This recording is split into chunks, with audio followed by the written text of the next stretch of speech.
अब आजकल तो भला होवे ब्यूटी पार्लर वालों का, वो काले आदमी को भी गोरा बना देते। हमारे एक चेला की शादी तय भई ब्यूटी पार्लर के चक्कर में, तो लड़की को ब्यूटी पार्लर में दिखा दिया, तो इतनी गोरी नारी, लेकिन वो तो भला हो भगवान इंद्र देवता का कि जिस दिन बरमाला डलनी थी उस दिन बारिश हो गई।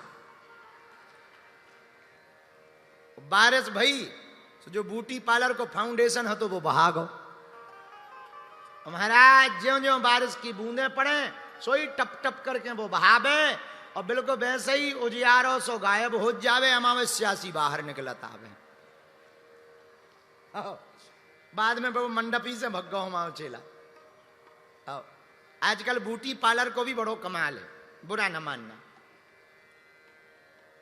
उधारी की सुंदरता टिकती नहीं है। तन सुंदर होवे या नाम होवे, पर मन सुंदर जरूर होना चाहिए। अक्सर हमारे पास लोग आते हैं, हम आज भी बैठे थे तो 2-3 सज्जन आए, इतनी फोटो खिंचाई कि कैमरे ही ने मना कर दी, हैंग होगा, पर खूब फोटो खिंचाए। हमें फोटो से दिक्कत नहीं है, भगवान की कृपा है, हमें तो आदत पड़ गई। पर हम एक बात अक्सर बोलते हैं, चित्र क्या खींचना है, खींचना है तो चरित्र को खींचना चाहिए। चित्र तो किसी का भी सुंदर आ सकता, चरित्र सुंदर आए तो बात बने। चित्र के खींचने से तुम्हें मिलेगा क्या? कमेंट और लाइक।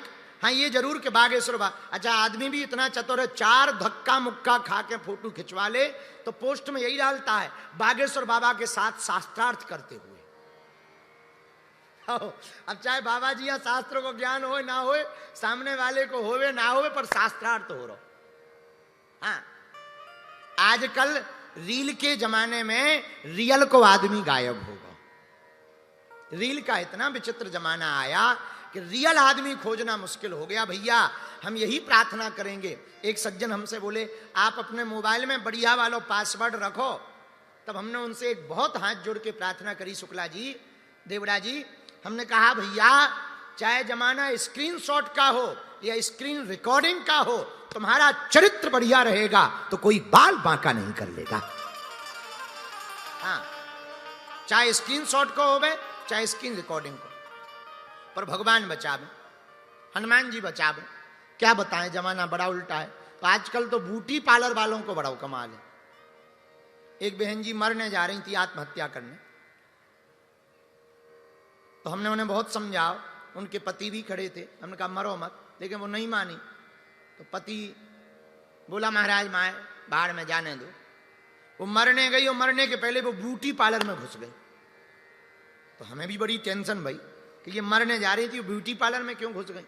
तो जैसे ही वो ब्यूटी पार्लर से बाहर निकली, हमने कहा बहन जी तुम तो मरने जा रही थी पर ब्यूटी पार्लर में क्यों घुस गई। बोले बा कल अखबार में फोटो नहीं छपेगी। आओ, आओ, आओ, बताओ आदमी को फोटो की इतनी चिंता है। वो तो भला हो भाई यमराज का बता के नहीं आता है। अगर यमराज बता के आता होता तो आदमी पहले सेल्फी खींचता, स्टेटस लगाता, आई एम गोइंग टू इमलोक।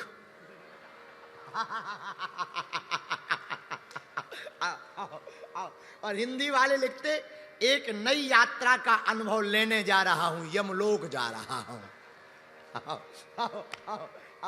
वो तो भला हो यमराज बता के नहीं आता, वरना लोग स्टेटस ही लगाते। बुरा ना मानना, लोगों के स्टेटस स्टेटस लगने लगे हैं, पर स्टेटस खुद के बड़े गड़बड़ हो गए। चित्र सुंदर हो गए हैं, चरित्र बड़े गड़बड़ हो गए। आदमी कई मुखौटे का हो गया है, कई चेहरों का हो गया है, वास्तविक चेहरा आदमी का गायब हो गया है। मेरे पागलों, हम तुमसे जरूर प्रार्थना करेंगे, तन को चमका पाओ या ना चमका पाओ, मन को जरूर चमकाना। क्योंकि हमारे राम जी को पाने के लिए, हमारे गोविंद को पाने के लिए वो तन की सुंदरता को देख करके नहीं रीझता, हमारा गोविंद तो मन की सुंदरता देख करके रीझता। अपना चरित्र का निर्माण इतना बेहतर करो। कभी सोने से, सिक्के से सीखना। सिक्का नाली में गिर जाता, 5 का सिक्का, पर उसकी कीमत कम नहीं होती, वो 5 का भी रहता है। नाली में गिर करके भी वो 5 का रहता है, कीमत नहीं घटती। जिंदगी भी ऐसी ही होनी चाहिए कि कहीं भी गिर जाओ कीमत वही बरकरार रहनी चाहिए, कीमत ना घटे, चाहे रहो कहीं। हमें ऐसी बातें कथा से नहीं बोलनी चाहिए, पर आपको समझाने के लिए मैं प्रार्थना करूं, जिंदगी का चरित्र ऐसा बनाओ कि आपकी जिंदगी में कोई भी माहौल आ जाए, कोई भी स्थिति आ जाए, चरित्र वही रहे, आपका कद और पद वही रहे। कोई समझौता नहीं सम्मान के साथ, कोई समझौता नहीं अपनी परंपरा के साथ।